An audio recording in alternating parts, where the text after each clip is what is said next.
राधे राधे, हरे कृष्णा।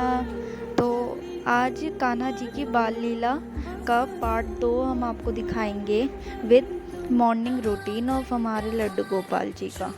तो क्या होता है, ठाकुर जी ने बालक रूप में खूब नटखट लीलाएं करी हैं। चोरी की, कभी किसी की मटकी फोड़ी, कभी किसी के घर पे जाके बछिया खोल दी। एक बार एक गोपी के पति का जन्मदिन था, तो गोपी ने अपने पति की दीर्घायु के लिए घर में सत्यनारायण जी की पूजा रखी। तो सत्यनारायण भगवान के लिए सब पूजा पाठ सामग्री लाई। फिर इतनी देर में क्या होता है, हमारे लड्डू गोपाल जी आते हैं और बोलते हैं कि भाभी क्या बात है, बड़ी तैयारी सब चल रही है और घर को सजा रखा है, आज ऐसा क्या अवसर है। हमारे ठाकुर जी कहते हैं कि बताओ ना क्या बात है। तो गोपी कहती है कि आज हमारे घर में नारायण जी की पूजा है, तो पूजा के लिए आज मैंने बहुत अच्छा अच्छा खाना बनाया है और ये सारी सजावट भी आज सत्यनारायण भगवान जी की पूजा के लिए।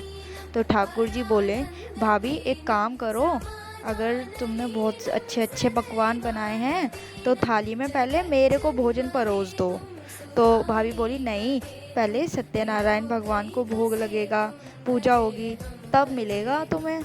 तो ठाकुर जी मन ही मन में सोचने लगे कि हमसे बड़ा सत्यनारायण कौन है। अगर मैंने पा लिया तो सबने, समस्त संसार ने पा लिया, लेकिन अब इनको कौन समझाए। ऐसे करके ठाकुर जी बोले, नहीं दोगी हमें। गोपी ने कहा नहीं। तो ठाकुर जी नाराज़ हो गए, कह रहे ठीक है अब देख तू। ये कह के ठाकुर जी नाराज़ होकर वहाँ से चले जाते हैं और गोपी अपने काम में व्यस्त हो गई और वो बात को भूल जाती है। तो क्या होता है कि थोड़ी देर बाद जब गोपी वापस आती है तो क्या देखती है कि जहाँ पे उसने सजावट का सारा सामान रखा हुआ था, सत्यनारायण भगवान जी की चौकी लगा रखी थी, जो भी सब कुछ काम कर रखा था, सजावट सब कुछ, वहाँ पे कुत्ते के 2 पिल्ले बैठे हुए हैं। कुत्ते के 2 पिल्ले देख के गोपी को बहुत आश्चर्यचकित होती है वो, कि ये क्या हो गया और ये कैसे हो गया। तो क्या होता है, और इतनी देर में पीछे से ठाकुर जी की हंसने की आवाज़ आने लग जाती है।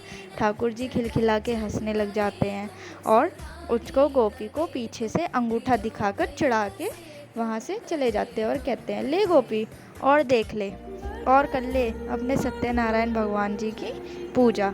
2-2 बैठे हैं, देख 2-2 बैठे हैं, कर ले अब। ऐसी नटखट लीला है उनकी। गो और क्या होता है कि लोग कहते हैं कि ऐसे कोई भगवान होते हैं, नहीं, ये उनका प्रेम है।